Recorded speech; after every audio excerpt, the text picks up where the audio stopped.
We got this. We got that.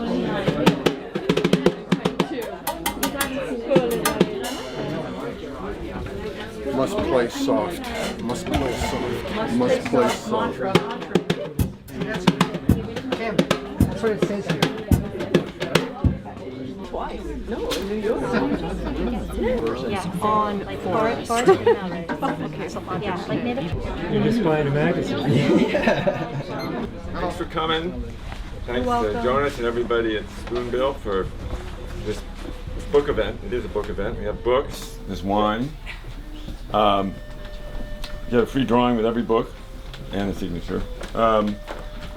So most of you may be somewhat familiar with the history of the book, relatively indolent but relentless. It's a journal I kept during treatment for a cancer I have a couple of years ago in Boston. And I was given this notebook when I went up to Boston, and I kept a sort of account of what was going on. So it's sort of an immersive sequence of events without any sort of discernible future as you're going through. And rather than doing the kind of a performance we've done before, where we sort of take that as a point of departure, I really wanted to do a book reading, but I can't read this book. It's kind of difficult. And besides, an excerpt from it seems to not really be the point. So Tim had the good idea, try and do the entire book in one reading, which is a challenge. We're going to try and do it in 30 minutes, and since the math of the book was important to its origins, 4 pages a day for 60 days filled up the 240-page notebook. We'll deconstruct that and do all 60 days in 30 seconds, so in 30 minutes we should be out of here. Tim has a clock, he can gong me. So this will be a bit of a race. I like the idea of making performance art into a kind of a time sport. So I don't have the previous gong. You don't have the gong. Yeah, just to throw you, so you'll hear a different sound. So I guess it's going to be here. But I'm well, going hopefully to you won't do need it. everything I can not to do that. Okay. You ready? Okay. Okay. So the book begins on October 3rd, about 3 days before the treatment begins, and I'm sort of writing about the history of the cancer kind of loosely, that began in my tongue and then appeared in a node on my neck, and then they did an x-ray and discovered that it was also in my lungs. They can use proton therapy to try to wipe out the cancers in the first two sites, but the last site has to wait for advancements in science. On the next day, I was contemplating the problem of having a rare cancer and how it didn't fit in with my worldview of myself, which was formed about 50 years before that at a baseball game in Chicago, when I looked around the stands filled with thousands of people and then saw the 9 people on the field and did the math and realized that I would never be a baseball player. And that was depressing as far as baseball went, but seemed to protect me from other bad things that might happen. The next day I was still in New York on the way, waiting to go up to Boston, and I woke up with a nightmare that somehow I hadn't filled out all my proper paperwork at Sloan Kettering, and they weren't going to do any of the therapy, and besides it wasn't cancer, it was leukemia and AIDS that I had. The next day, I was making a chart of the times that people died in their lives. And I started with the Lindbergh baby, and then I think I had Joan of Arc, and then I had Jimi Hendrix and all the other rock stars who died at 27, and then at 36 we had Beethoven, and then we had Steve Jobs, and here I was, and then down at the bottom was the lady who had just died, who had known Vincent van Gogh when she was a girl. The last day in New York, my dog Flurry attacked a cat, and by the time I found the cat, it had a mangled leg, and was clearly in very dire straits. But instead of doing the right thing and putting it out of its misery, I ran downstairs to get a towel, and I ran back. The cat was gone. I presumably died a terrible death, and I wondered why at this late point in my life I still hadn't learned how to take proper action. The next day I took a bus up to Boston, and Ellen, my friend, And Newton, who had lending me her empty apartment, came out to show me around, and then her dog attacked a squirrel, which it killed outright, which also didn't seem like the best way to start my therapy. On the other hand, she told me a story of how she had spoken to her dead horse, who had told her that it had gone to a better place where nobody was a snob. Which is unusual, she said, because her horse was in fact a snob. The next day, I was, last day before the therapy began, I was thinking about this problem of how I had learned that my cancer was spreading by accident. I was thinking about the problem of looking inside yourself and what you would find. And it reminded me that my brother Josh, a kind of brilliant doctor, was guiding me through my therapy. And when he was studying, was doing an MRI for some research he and another brother were doing, and looked inside his own brain and discovered it was filled with holes, filled with water, and that he should have been severely retarded instead of being brilliant. Somehow he rewired his brain. I hoped I had the same future ahead of me. The next day, the treatment started, and I was introduced to the gantry room where you wheeled in. It's like something out of a Star Trek set. It's like a white circular room that spins more than 360 degrees, and then this proton beam, which is attached to a nuclear accelerator somewhere in the building, starts to creak, and then you're strapped down to this gurney, and your face is placed under a mask, which is form-fitted to you, and then a bite box is put into your mouth, and you're put in this thing, it spins around, and it shoots you full of radiation. The next day, I woke up with my first symptom from treatment, a kind of very dry mouth, and I was told by my oncologist that I should expect by the end of the treatment to be unable to eat and to be on a gastrointestinal tube, which I had not expected to hear. And this the great cause of my life for the next 2 months was to stay off of this tube for no good reason, except I thought if I stopped eating, it meant my jawbone might be dropping off. The next day, my brother Tom told me instead of dressing like somebody from Williamsburg with hat, a flannel shirt and blue jeans, in order to get the proper respect from a doctor, you had to wear a white striped shirt, nice pants and loafers. Otherwise, you wouldn't get the time of day. But I didn't know if it was time to get a switch. The next day, my first and last weekend off from the radiation, I took a bus back to New York. I took the cheapest bus I could, which smelled of gasoline, which is probably not the best thing I could do. We went to a opening, I think, at Pierogi down the street that night, and I ran into Bob, who's here tonight, and he gave me a $50 bill and said I could go have dinner. So we went to Bushwick, and you can get for $50 two plates of ramen, I think some kimchi, the last kimchi I'll ever eat in my life, some wontons, some ice cream, and that plus a tip and a tax was $50. So thank you, Bob, once again. The next day, I was last day in New York. I was thinking about one of the romantic things about getting cancer late in life, which is that you have to get married in order to get health insurance coverage. So Jude and I, on the spur of the moment, went down on the subway to the City Hall without any rings, and we had Sharpies. So at the crucial moment, the Justice of the Peace said, "You may now perform the ring-like ceremony." And we drew rings on each other.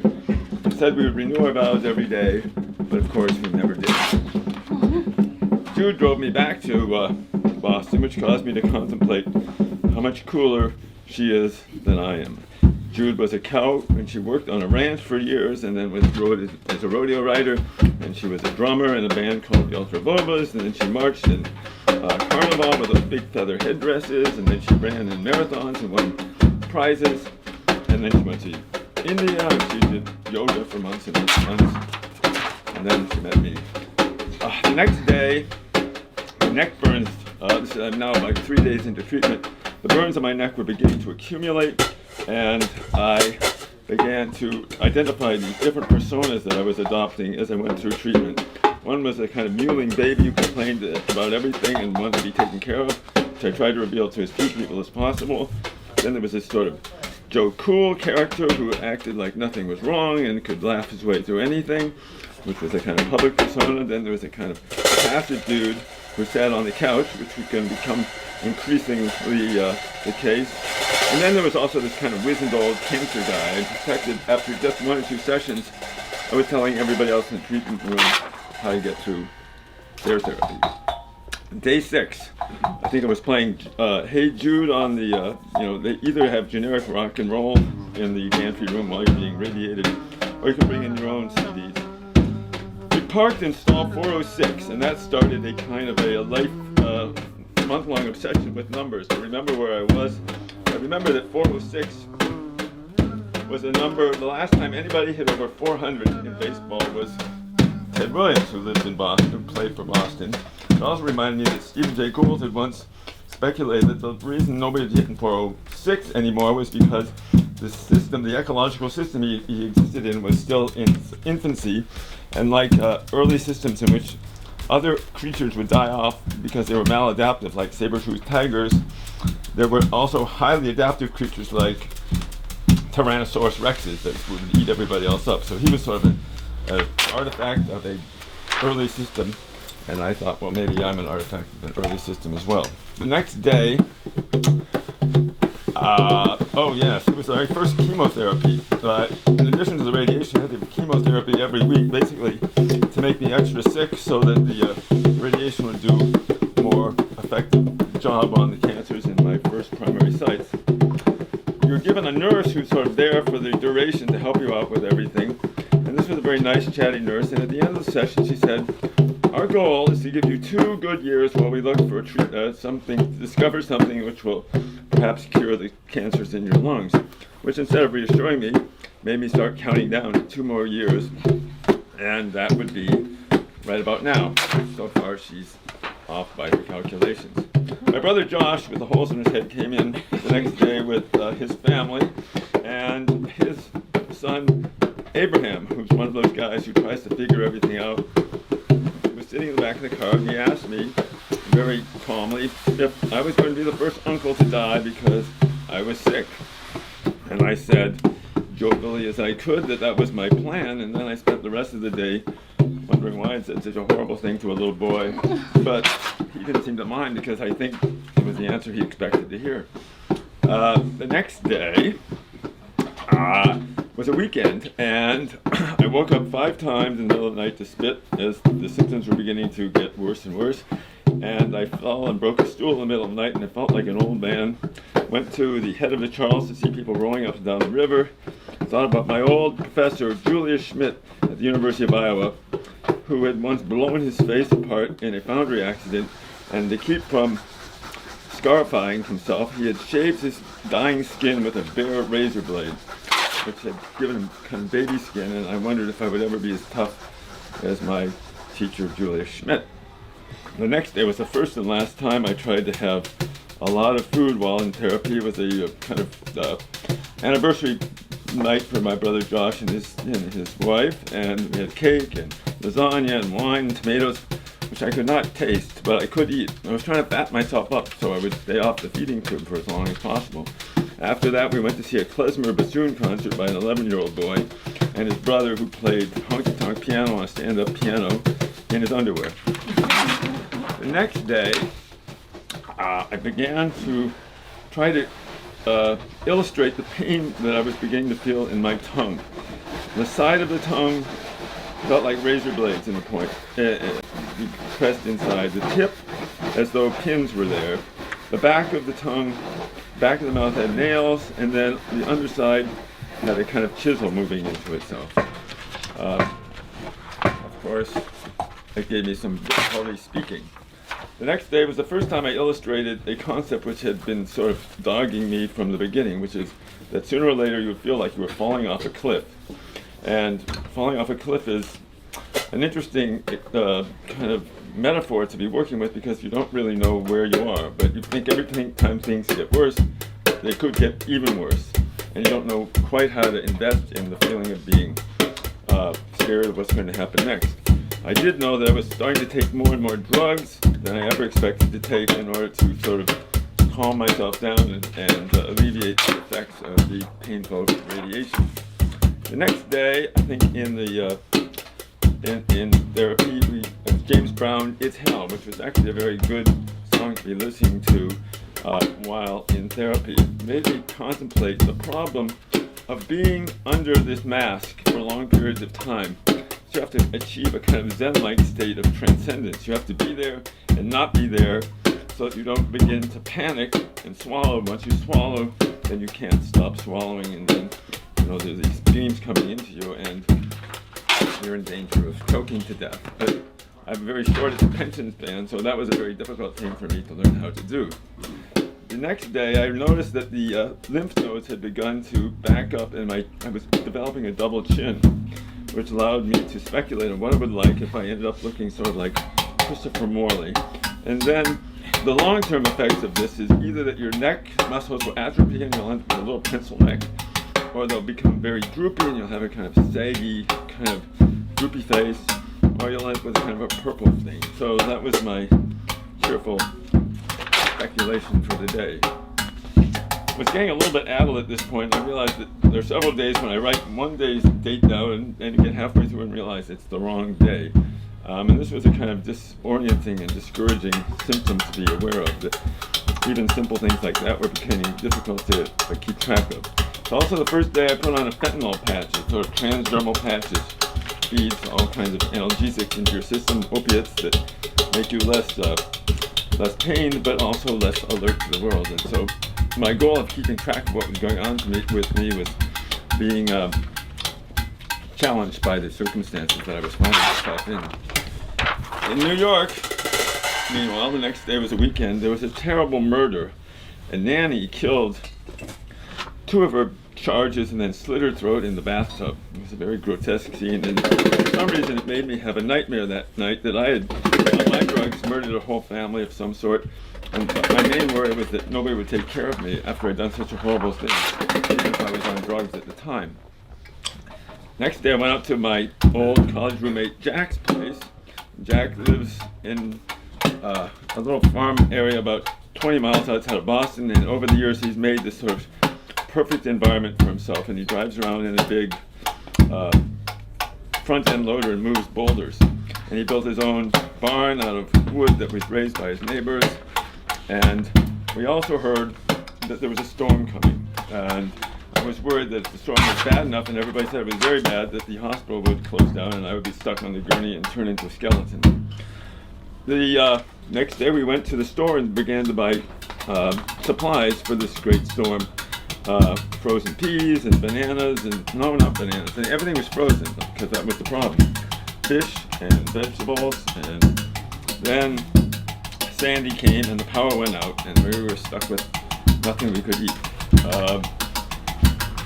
The next day the images on the TV were of the floods in Manhattan. My friend Bill, who lives on 12th and Avenue C, sent a picture of his car and other cars floating down the avenue.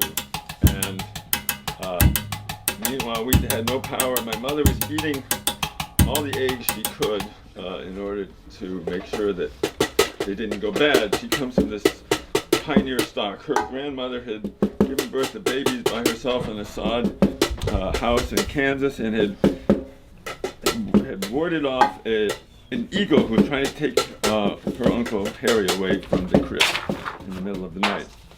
The next day, images on the TV were of New Jersey underwater, and friends were losing everything. While I was sitting in Boston, the power came back on, and I began to speculate on this strange circumstance of before we went to Boston, I had a tongue with cancer in it, and the city seemed okay. Now my tongue was on fire, the city was underwater, and it was almost like I was closing my eyes and I would be in a sort of dream state for 2 months. When I came back, maybe the city would be as I had left it, with no trace of the storm, and my tongue would have no trace of the cancer. You can see my perspective was a little bit distorted at this point.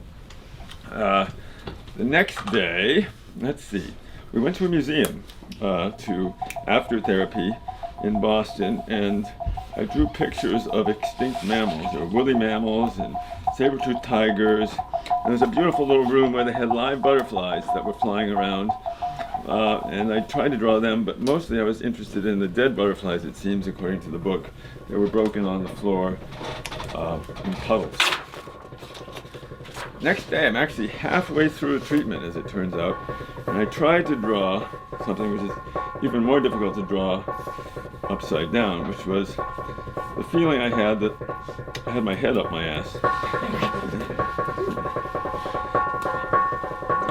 I also made one of many strange diagrams that I compiled at this time, not a kind of pain chart, but a chart that was trying to measure the quality of art you made against the imminence of death, and that most of us belonged in the sort of bad poet section. As death came closer, art got worse.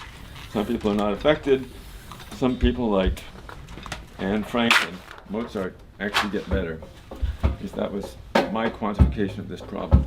The next day, I noticed that the burn on my neck looked exactly like pre-revolutionary Russia, complete with a little dot where Moscow would be. And I also wrote a long explanation of the sounds you hear in your therapy as the system begins to work. I somehow thought that, because it looked like a Star Trek chamber, that everything would sort of be silent and sort of space age. But you hear clicks and whirs and clanks and spins as the accelerator begins to spin, and then all these magnets sort of snap into place to direct the beams. And then there's something called a spreader, a little plastic thing that disperses the beam, and then your own gurney is moving around, and it's a very noisy kind of experience to be going through, I guess. The next day, well, let's see. Oh yes, a new image of the tongue pain. This time, it was scissors snipping the tongue into two. I really felt like it was about to fall off of my face. I also realized I was beginning to be almost completely silent. In the meantime, my mother left, and my brother Bart came in from Seattle to take over. Like once a week, the family changing of the guard would occur. Sorry about the shock. The next day, let's see, the mouth was beginning to tighten up as the sort of trismus set in, and the block in my mouth was increasingly difficult to get in. On the other hand, my face was swelling, so the mask was increasingly difficult to push down onto my face. So they had to kind of cram it on and then quickly duct tape it into place, make sure it didn't budge during radiation, because you don't want to budge, because the whole point of it is that the beams are going into very precise places in your tumors and hopefully not going beyond them into your brain. It's 15 days to go now, and there's like spit everywhere. I did a little careful drawing of all the wads of paper with the spit, all the kind of thick, phlegmy goo that I seem to be able to produce without any effort. Also in the news was the fact that there was a presidential election, and Obama won re-election, and my brother and I tried to have a toast of Jack Daniels or something, and just remember just touching the end of that stuff to my tongue, and that was about the end of it. I began to be more and more obsessed with the caloric intake into my body as I began to worry about being put on this feeding tube, and I was devising more and more elaborate shakes full of calories, 750, 1,000, 1,500 calories. First I thought I could maintain 2,000 calories a day and stay at my weight, and then 3,000. By the end I was trying to get up to 4,000 calories a day, which basically meant I had to drink 3 of these enormous shakes because I was having more and more trouble eating anything. Instead of a cliff, I was drawing pictures of pits. I was worried that I was falling into a pit. The next day was a drawing of a cat in a glass of water, because the pH in your mouth is affected to the point that even water begins to taste like acid unless you rebalance it. So even drinking a glass of water, the spin when you choke and would also burn you like acid. That's enough of that. I tried to draw a still life of my drugs the next day, and a set of portraits of the other people in therapy. There was the man who had sort of the raccoon eyes. He was being radiated around his face. There was a woman who had kind of a mark on her side. There was a hairless person. There was a person with a turban and a cane. And then there was me with my red neck. And we never spoke much to each other. We just sort of hobbled past each other, and everybody just went in and then came out. They day after day after day. I began to work at this point on these teeny little figures made of epoxy that I brought with me, and it was my intent to give them to all of the caregivers, the doctors and nurses and attendants. Not so much because, well, I was grateful, but I think I sort of wanted to turn the tables a little bit. Instead of being the guy they were radiating and saving, I was somebody who would actually give them something. And it was nice to do that while you're working. Somehow the focus of the experience kind of carried you away from your pain. My cousin Todd came the next day. Todd and his wife and daughter. He's about 15 years younger than me, and 10 years before he had suffered a massive stroke while surfing, and half of his body didn't work very well anymore. And he had trouble speaking, and it had always been a problem. But now, suddenly, neither one of us could speak, and we had a very good time listening to his daughter play the piano for us. And somebody said something about how heroic I was being, and I said, no, nobody is heroic. People just get up and do what they have to do, which was true.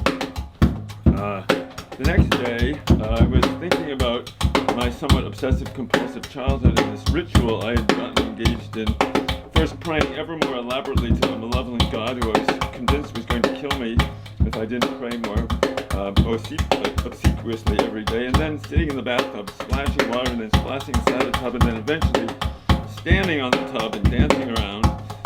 It would have gotten worse and worse, except my brother Bart saw me, ran down the hall, got my father, who was in fact the professional psychiatrist, who came in and looked through the door and said, "What the hell are you doing? Get off the tub," which turned out to be highly effective therapy.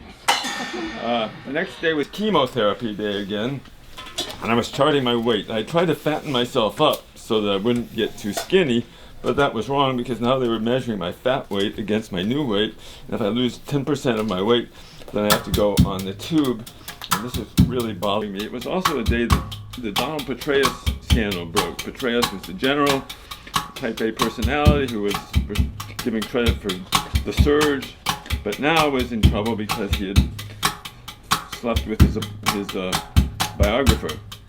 And for some reason, I was convinced that if he had my problem, he would have done what my old Professor Julius had done and shaved his neck with a razor blade and cured himself somehow. The neck scars made me think the next day about changes in my face, and I wondered if I would look differently, and it made me think about the things I'd always been compared to as a young boy. I was a little chubby, and so the girls called me Baby Huey, and then more recently I resembled Hellboy in the comics, and in fact I did resemble Hellboy more and more. My face and Hellboy's face were about the same color at this point. The next day, it's the only time that I actually said anything seemingly unequivocal. I thought this was the worst day. I don't know why I said that, but I think it was a bad day. And I realized that I was sort of waiting, counting minutes like a junkie for when I could have my next shot of Roxaset or other kinds of drugs, and I was sort of fading into this sort of blur and trying not to do that. But I felt like everything had been stripped away at this point, and I was revealed to be a trivial little monkey with a hairy red neck somehow.